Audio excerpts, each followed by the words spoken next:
Paz do Senhor, igreja.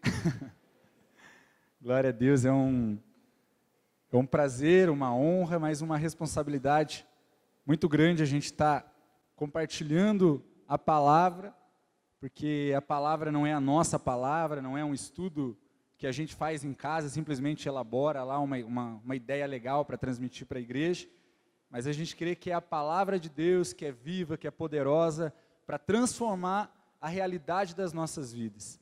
Então, quando Deus ministrou essa palavra no meu coração, eu estava tomando um café da manhã com a minha esposa, e eu já peguei o celular, fiz umas anotações ali, e ao longo da semana Deus foi falando ao meu coração, e da mesma forma como sempre a ministração ministrou, falou ao meu coração, né, me mostrou exatamente aquilo que Deus espera de mim, as direções que Deus tem me dado, e hoje eu quero compartilhar para que nós juntos possamos ser edificados, possamos crescer, através daquilo que Deus tem para falar conosco, amém? Então eu queria que você abrisse aí a sua Bíblia em João 14, por favor, o Evangelho de João.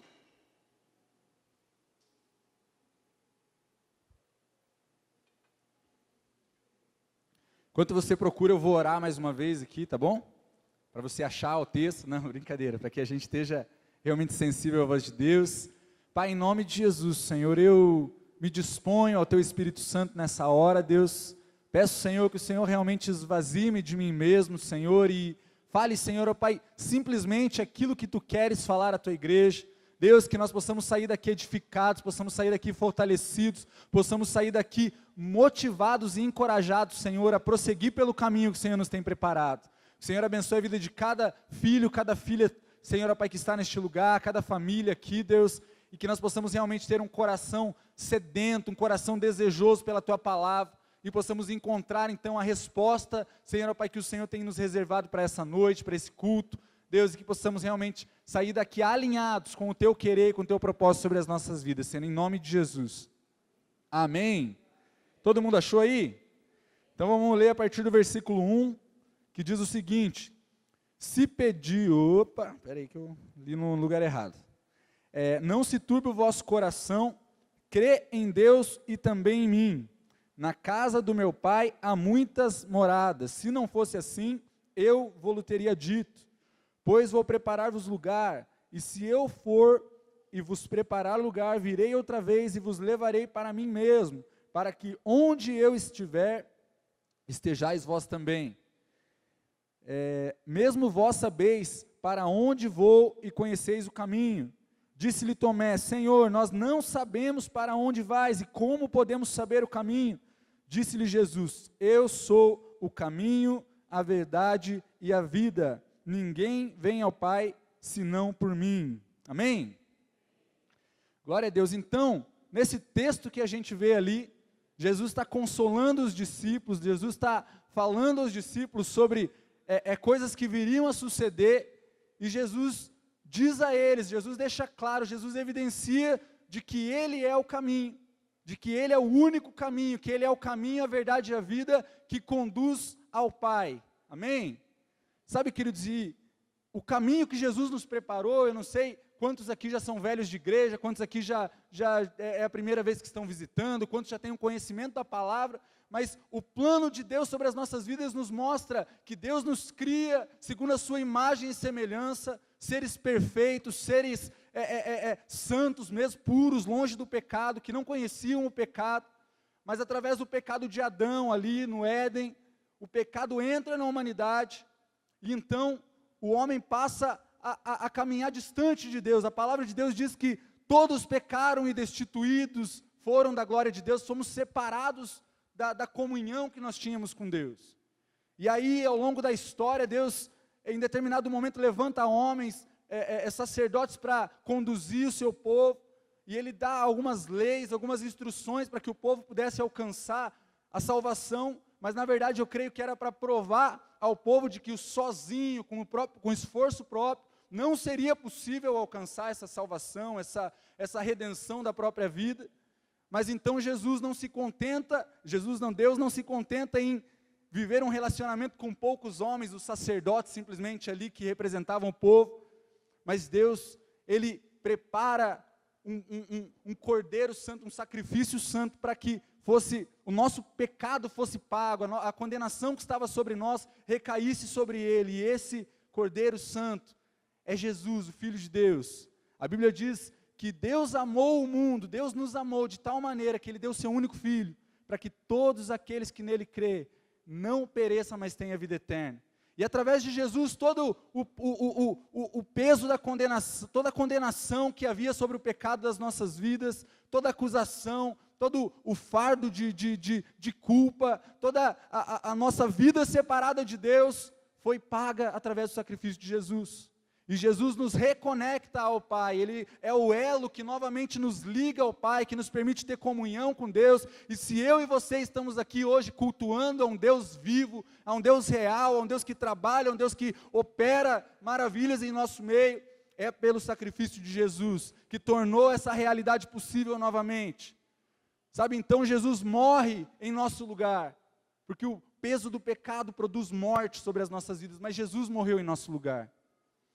Mas a Bíblia diz que ao terceiro dia Jesus ressuscitou, e Ele não mais está morto, mas Ele vive. Por isso em Hebreus 10, 20 diz, tende ousadia para entrar no santo lugar, pelo novo e vivo caminho que foi conquistado através de Jesus Cristo. Porque nós precisamos andar por este caminho.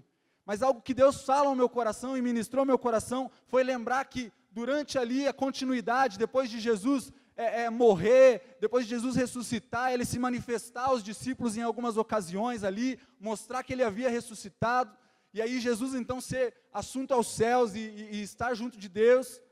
A Bíblia mostra a continuidade dos discípulos fazendo aquilo que Jesus fazia. E a Bíblia diz, eu acho muito legal que Paulo, antes, ali no começo de Atos, chamado Saulo, ele era um perseguidor da fé cristã. E algo muito legal é que diz que ele denominava os cristãos que até ali, talvez ainda não tinham esse nome assim, talvez tão conhecido, tão abrangente, mas Saulo pedia autorização para perseguir aqueles que pertenciam ao caminho. Isso falou ao meu coração no seguinte sentido, queridos, que os discípulos foram alguém que deram continuidade ao caminho que Jesus iniciou aqui. Por mais que a obra de Jesus tenha sido completa sobre a nossa vida, Jesus nos chama a continuar percorrendo esse caminho, para que ela seja completa na vida de cada pessoa que está do nosso lado, para que essas pessoas possam conhecer esse caminho, possam conhecer essa redenção, possam conhecer a vida que está disponível em Jesus. E os discípulos eram conhecidos por aqueles que pertenciam ao caminho. E a pergunta que fica para nós nesse começo já, é o que todos nós seguimos um caminho, indiferente se nós escolhemos talvez parar, já é um caminho que nós escolhemos de viver longe daquilo que Deus tem para nós, mas todos nós vivemos por um caminho, e a pergunta que Deus nos faz nessa noite é qual caminho nós temos seguido? Qual é o caminho que nós temos seguido? Será que é o caminho, como a palavra diz ali, eu sou o caminho? Será que o caminho que nós temos seguido são os passos de Jesus, é dar continuidade àquilo que Jesus nos mandou fazer, é prosseguir anunciando o reino de Deus, é fazer da nossa vida um instrumento para que vidas sejam transformadas, alcançadas e conhecedoras do amor de Deus? Ou será que o nosso caminho, na verdade, são nossos caminhos? São os caminhos que nós escolhemos viver a nossa vida, são caminhos que nós fazemos os nossos próprios planos, que nós fazemos a nossa própria programação, nós fazemos a nossa própria organização, nós estudamos, nós fazemos uma faculdade, nós trabalhamos para que nós possamos chegar naquele caminho que nós mesmos pré-estabelecemos para que nós chegássemos. Essa é a pergunta, e quando eu falo tudo isso, não é errado, querido, a gente estudar, trabalhar, correr atrás das coisas, mas eu creio que o que Deus espera de nós é que em tudo que nós façamos, nós possamos render os nossos caminhos ao dele, aquilo que ele realmente tem planejado, tem sonhado para mim e para a sua vida. E essa é a pergunta, e é com isso que eu quero começar esse sermão, isso que Deus falou no meu coração, e eu quero que a gente fique com essa reflexão até o final dessa palavra. Qual é o caminho que eu tenho seguido? Será que é o caminho de Deus? Será que olhando para a minha vida hoje, eu posso reconhecer a vontade de Deus sendo realizada em todos os aspectos da minha vida? É forte isso, né, querido? Para mim é forte, pelo menos. Eu refleti muito, fiquei, Deus, será? Será que tem alguma área que eu estou caminhando segundo a minha própria vontade? Sabe, quando você está seguindo um caminho aqui, eu não sei quantos já aconteceram isso, pastor Adilson já aconteceu, eu estava atrás dele ainda, o pastor Jefferson também. Às vezes tem um caminho lá, você está numa estrada, e você fala, acho que o atalho por aqui é bom, vamos por aqui. Uma vez o pastor levou a gente num atalho que ele chegou no pé da serra, assim, achei que ia ter que subir andando ali para subir a serra, para voltar embora. Mas enfim, será que nós muitas vezes tentamos tomar atalhos para chegar em alguns lugares? Ou nós estamos nos submetendo ao processo, ao caminho que Deus tem para nós, respeitando os tempos, respeitando os princípios, as leis desse caminho? E a gente já entra no primeiro ponto, que para a gente refletir sobre essa pergunta, eu queria trazer uma primeira verdade sobre o caminho que é Jesus. Que Ele é único. Jesus é o único caminho. Sabe, queridos, e isso me faz refletir, porque nós vivemos dias onde o relativismo, sabe o que é relativismo? Tudo é relativo. O meu avô é uma comédia, né? Ele sempre faz umas piadinhas, mas toda vez que eu falo para ele que alguma coisa é muito cara, ele sempre fala para mim, caro e barato é relativo. Para você, R$10 pode ser caro, mas para um milionário, 100 mil é barato. Então, ele sempre fala a mesma coisa. Não posso falar que alguma coisa é caro perto dele, que ele já relativiza isso. Sabe, queridos? Mas Jesus aqui, ele nos fala que Ele é o único caminho que nos leva ao Pai. E Ele não deixa espaço, Ele não deixa brecha para relativismo. Ele não deixa, mas é Jesus, mas daí de repente eu também posso fazer uma fezinha lá, eu posso procurar um outro caminho, eu posso conhecer Jesus, mas ao mesmo tempo eu posso também adorar um outro Deus lá, eu posso fazer da minha vida o que eu quiser. Eu acho que tudo isso é uma questão de escolha. Sabe, queridos, a gente tem vivido dias de relativismo, onde princípios imutáveis têm sido relativizados. E na igreja, queridos, nós enquanto cristãos, não cabe relativismo. Quero dizer para nós mesmos, eu quero dizer para mim mesmo, que não importa se eu gosto ou não gosto do que a palavra diz a respeito de alguma coisa, ela continua sendo a verdade e eu preciso me moldar a ela. Somos nós que precisamos nos moldar a ela. Sabe, então, existem hoje em dia tantas coisas que estão acontecendo no nosso país, na nossa sociedade, nas pessoas onde a gente rodeia, onde os princípios cristãos estão sendo cada vez mais relativizados. Eu não vou abranger alguns princípios aqui, mas eu quero que nós fiquemos com essa reflexão, queridos, do que nós temos feito com a palavra de Deus. Sabe, a palavra de Deus nos manda amar uns aos outros, ela não fala ame-se, ela fala ame uns aos outros.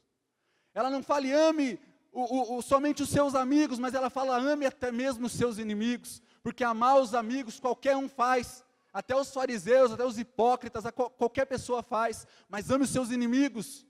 A Bíblia diz que nós devemos perdoar uns aos outros, e perdoar, ele não fala perdoe-se, ele fala perdoe uns aos outros. A Bíblia nos dá uma série de coordenadas. Calma, queridos, essa é a parte talvez mais pesada da palavra, mas depois a gente vai entrar num caminho mais tranquilo. Amém? Mas o que eu quero que nós tragamos a reflexão é que para a palavra de Deus, para aquilo que Deus tem sobre a nossa vida, não dá para relativizar. Se Deus tem nos direcionado a algo, se você tem lido a palavra, tem observado princípios, querido, não negocie, não abra mão, porque talvez é mais popular a gente ir por uma outra direção, porque talvez a gente vai ser melhor aceito na sociedade. É verdade, talvez a gente seja melhor aceito na sociedade mesmo, mas eu não quero ser aceito somente na sociedade, quero ser aceito no céu antes de qualquer coisa. Quero ser aceito diante de Deus, eu quero que Deus olhe para a minha vida e fale, você está aprovado, você está vivendo a realidade do que eu tenho para você.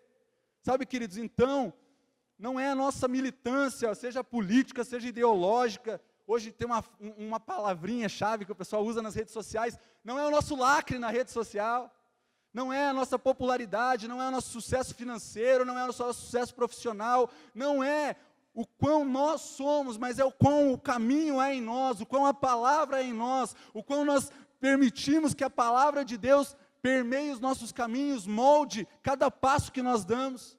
Esse é o desejo do coração do Senhor. Quando Ele fala, sigam este caminho, é para que nós possamos andar por ele, sem negociar, sem pegar atalhos. Muitas vezes as coisas são mais fáceis, mas eu quero te dizer que nem sempre o mais fácil é o correto. Mas o que Deus tem para nós muitas vezes é difícil. Você acha que foi fácil para Jesus morrer numa cruz? Será que foi fácil para Jesus ser humilhado? Hoje mesmo eu mandei no grupo do futebol, da piazada lá, que tem uns amigos lá, que o jogador do Palmeiras ontem, o cara deu um tapão na cara dele, assim, no meio de uma discussão, e ele virou as costas e saiu. Assim, eu falei, Jesus, glória a Deus, né? Que domínio próprio. Não brigou, não saiu, foi lá, não prejudicou o time, não foi expulso. Porque ele escolheu seguir, talvez, os princípios que ele tem, nem sei se ele é cristão ou não, mas enfim, é só um exemplo. Mas nós precisamos estar vigilantes. Eu vou abrir aqui, se você quiser abrir aí também, pode abrir lá em 2 Timóteo 4.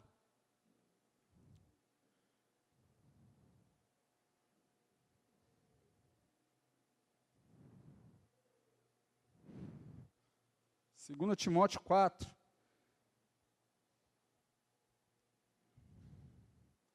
versículo 3 e 4, é um texto um pouco pesado, mas ela vai dizer o seguinte, queridos, nós precisamos estar vigilantes para nós não sermos esses aqui, ó, porque virá tempo em que não suportarão a sã doutrina, mas tendo comichão nos ouvidos, amontoarão para si doutores conforme as suas próprias concupiscências, e desviarão os ouvidos da verdade, voltando a fábulas. Tem outros que falam assim, que serão levantados doutores, mestres, para que falem somente aquilo que a gente quer ouvir. E hoje até eu compartilhei um texto lá que fala assim, que a Bíblia, quando ela não te transforma, ela te ofende. Ou a Bíblia nos transforma, ou ela nos mostra a realidade que nós estamos vivendo, e ela nos impulsiona a viver essa realidade, ou ela nos ofende. E a escolha é nossa, de como nós queremos viver. Existe uma outra passagem em João 6, que você não precisa abrir agora, está no versículo ali 68, ali os versículos um pouco anteriores, que Jesus está falando palavras duras para aquela multidão que estava o seguindo, e aí diz que eram tão duras as palavras de Jesus, que uns discípulos começaram a dispersar, e falaram, não, é muito pesado o que ele está falando, não é para nós esse negócio não. Não é para mim esse negócio, vou vazar, né, como fala por aí. E aí diz que Jesus, ele pega e olha para os discípulos e ele fala assim, e aí, vocês não vão com eles também?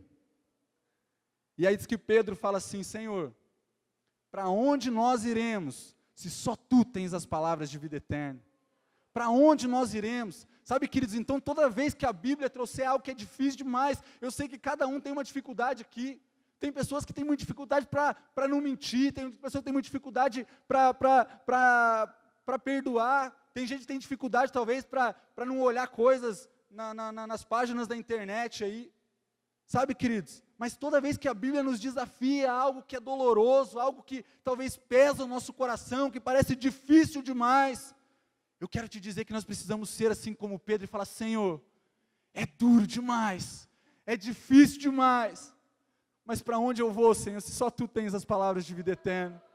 Eu escolho seguir a Tua vontade, Pai, eu escolho, Pai, seguir em frente, Pai, eu escolho lutar, eu escolho, Pai, no Senhor, ó, Pai, receber a graça e a capacitação para vencer essas coisas, Deus, mas eu não quero, Pai, seguir outro caminho que não seja o Senhor. Eu não quero seguir o meu caminho, Pai, eu quero seguir os Teus caminhos que me conduzem a uma vida eterna, que me conduzem a viver a vontade do Pai, que me permitem me relacionar com o Pai, que me permitem viver do Seu amor sobre a minha vida, da Sua graça sobre a minha vida. Esse é o desejo que tem que arder no nosso coração. Esse é o desejo que tem que arder no nosso coração. E o segundo ponto, vamos ler lá em Mateus 11, por favor.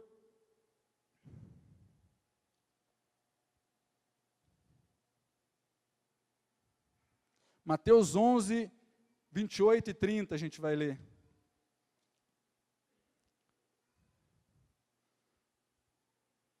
Amém? Se você não achou aí, você dá uma anotadinha aí, depois você dá uma conferida em casa, tá? Diz o seguinte, vinde a mim todos que estão cansados, oprimidos, sobrecarregados, e eu vos aliviarei. Tomai sobre vós o meu jugo e aprendei de mim, que sou manso e humilde de coração, e encontrará descanso para a vossa alma. Sabe, queridos, o mesmo Deus que se diz o caminho, o mesmo Jesus que se diz o caminho, que fala que nós devemos andar por esse caminho, entrar por esse caminho, que muitas vezes é um desafio, é desafiador para as nossas vidas, é o mesmo Jesus que se diz também aquele que alivia as nossas cargas. Ao passo de que Jesus se apresenta como o único caminho, Ele também nos chama a depositar perante Ele todo o cansaço, opressão, sobrecarga, para que Ele nos dê descanso. Sabe, queridos, hoje em dia a gente vive, dias onde as pessoas elas querem descansar, porque é uma correria, a gente vive numa nação capitalista, e está todo mundo correndo atrás, trabalhando, se dedicando, suando a camisa, batalhando, e às vezes as pessoas estão cansadas. Sabe, queridos, e ao contrário da nossa razão humana, ao contrário do nosso entendimento humano, o descanso em Deus, o descanso que Deus tem para nós, não é quando nós paramos, mas é quando nós seguimos pelo caminho. Porque Ele diz, vinde a mim, vinde ao caminho, que eu vos darei descanso. Sabe, queridos, não é parado, não é olhando, não é observando, não é esperando que nós sejamos um dia revestidos de uma super disposição, ou que nós sejamos aperfeiçoados, que a gente melhore, que a gente seja capacitado para seguir a Deus, e então a gente fala, agora eu estou preparado, agora eu vou lá, agora eu vou entregar minha vida a Jesus, e eu vou viver tudo que Deus tem para a minha vida. Não, Ele fala, vinde a mim, você que está cansado, você que está oprimido, você que está sobrecarregado, e eu vos darei descanso. É caminhando que a gente descansa, é seguindo o que Deus tem para a nossa vida que a gente descansa, é obedecendo a Ele, é seguindo na direção que Ele tem para nós que nós temos descanso. Não pare, não é parando no acostamento, não é deixando de fazer o que Deus te mandou, não é renunciando coisas que Deus colocou sobre a sua mão, mas é caminhando em obediência, é seguindo em direção ao caminho, é seguindo em direção àquele que te chamou e que te separou. Amém? Existe um versículo lá em Isaías 40:31, que vai dizer uma realidade poderosa sobre as nossas vidas, que diz o seguinte: mas os que confiam no Senhor, renovam as suas forças, voam alto como águias, correm e não se cansam, caminham e não desfalecem. Os que confiam no Senhor, correm e não se cansam, correm e não se cansam, permanecem no caminho e não se cansam, não desistem, não param no acostamento, não deixam de viver o que Deus tem. Os que confiam no Senhor, os que confiam no Senhor, amém? E o terceiro ponto que eu quero dizer, é que o caminho de Jesus precisa prevalecer sobre as nossas vidas, sobre os nossos caminhos. Sabe por quê, querido? A gente comentou aqui sobre Saulo no começo, e Saulo, embora fosse um homem sábio, um homem fiel às doutrinas religiosas ali da época, ele ainda não havia desfrutado de um encontro legítimo com Jesus, e porque ele não havia desfrutado de um encontro legítimo com Jesus, tudo aquilo que os discípulos viviam, tudo aquilo que aqueles que eram do caminho viviam, parecia loucura, parecia, uma afronta àquilo que ele cria, aquilo que ele tinha aprendido a vida inteira, porque ele não tinha tido um encontro verdadeiro com Jesus ainda. E eu não sei você, não sei quantos aqui já tiveram esse encontro, mas eu sei que Saulo, em mais uma busca dele, por perseguir aqueles que eram do caminho, por perseguir os cristãos, por perseguir aqueles que já tiveram as suas vidas transformadas pela realidade do sacrifício de Jesus, o caminho de Saulo se cruza com o caminho de Jesus, o caminho de Jesus se cruza com o caminho de Saulo. Sabe, queridos, naquele momento, a vida dele é transformada. Saulo já não é o mesmo. Saulo já não é mais um perseguidor. Saulo já não é mais alguém que não entende nada. Mas o caminho dele se rendeu ao caminho que Deus tinha para ele. O caminho de Saulo se rendeu à vontade de Deus. E Saulo então passou a ser um pregador desse caminho, um anunciador desse caminho, alguém que levou muitas pessoas a conhecerem a Jesus, a conhecerem o caminho, alguém que edificou muitas igrejas. Se você ler o Novo Testamento, tem várias cartas de Paulo às igrejas que ele consolidou, que ele foi instrumento para que essas igrejas fossem consolidadas naqueles lugares, porque o caminho dele se rendeu ao caminho de Deus, ao caminho do Senhor. Existe uma outra passagem também, que diz que após Jesus, esse texto lá está lá em Atos 9, você vai ver lá a conversão de Saulo, mas existe lá em Lucas 24, tem uma história de que existiam 2 discípulos de Jesus, discípulos, queridos, não era estranho, não era assim como Paulo, alguém que não conheceu a Jesus, mas falam que eram 2 discípulos, que eles desciam pelo caminho de Emaús. E a Bíblia diz que eles estavam, sabe o quê? Estavam conversando sobre tudo o que tinha acontecido com Jesus, porque talvez a esperança deles tinha morrido para eles naquela cruz. E eles estavam conversando, estavam entristecidos, estavam oprimidos ali, estavam chateados talvez, estavam pensando em parar, em desanimar.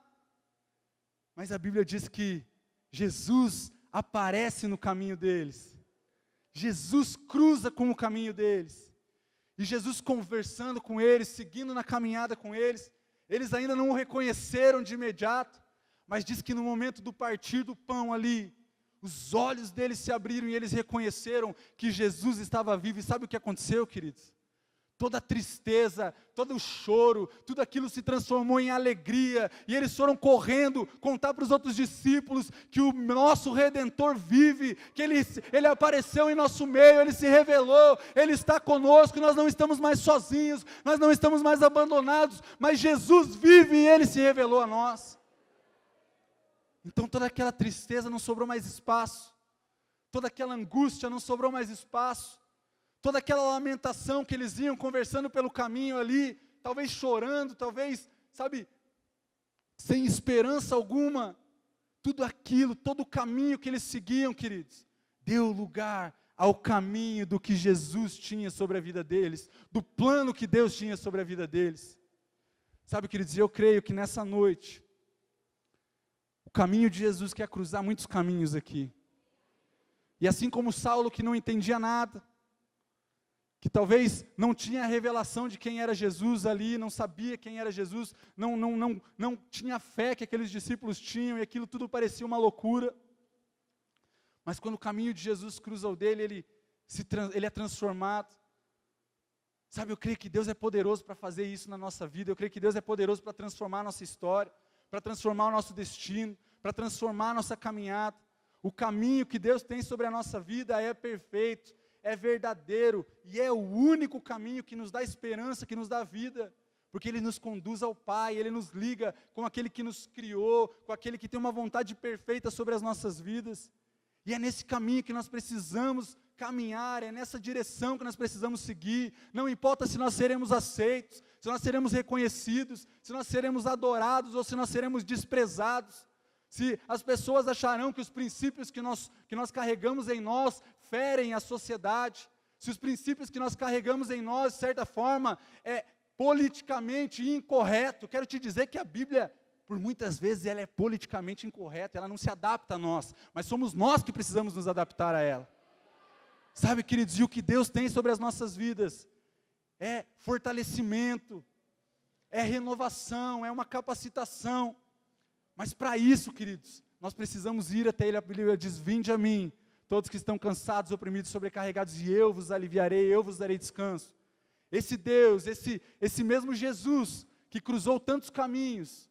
Aqui a gente usou só 2 exemplos, mas a gente poderia usar inúmeros. Se a gente lê os evangelhos, todas as pessoas ali que cruzaram o caminho de Jesus, viram algo diferente acontecer, viram um milagre. Alguns foram curados de enfermidades, outros foram ressuscitados, assim como Lázaro. Outros, sabe, todos eles que tiveram encontro com Jesus, as suas vidas não permaneceram as mesmas. Sabe, queridos, eu queria que você se colocasse em pé hoje.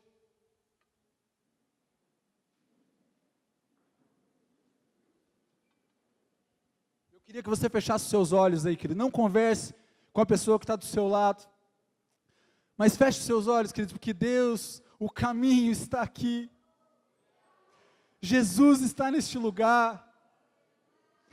E Ele quer transformar a mim e a sua história. Ele quer transformar a mim e a sua vida. Mas é necessário que o nosso caminho se renda. É necessário que o nosso caminho se renda. E eu te convido agora, começa a colocar a tua vida diante de Deus aí no teu banco mesmo. Começa a dizer: Senhor, talvez eu tenha feito tantos planos, talvez eu tenha estabelecido meus próprios caminhos. Mas Deus, tem misericórdia de mim, eu quero viver o teu caminho, quero viver a tua vontade, quero viver o teu plano sobre a minha vida, quero viver o que o Senhor deseja, o que o Senhor anseia para mim. Sabe, O caminho está neste lugar. Jesus está neste lugar. A exemplo de Saulo, talvez tudo isso lhe parece loucura ainda, mas assim como aconteceu com ele, Deus preparou este dia para que os nossos caminhos se cruzassem com o caminho dele, e as nossas vidas nunca mais fossem as mesmas. Saulo era um perseguidor dos cristãos, ele foi responsável direto pela morte de muitos, mas para ele, ainda assim, existiu um recomeço em Jesus. E Jesus tem passado por este lugar para dizer que não importa o quão longe você andou, que não importa o quão afundado no pecado você andou, existe um recomeço nessa noite, existe um recomeço nele nessa noite, disponível para a sua vida. Existe uma nova história, existe um novo caminho.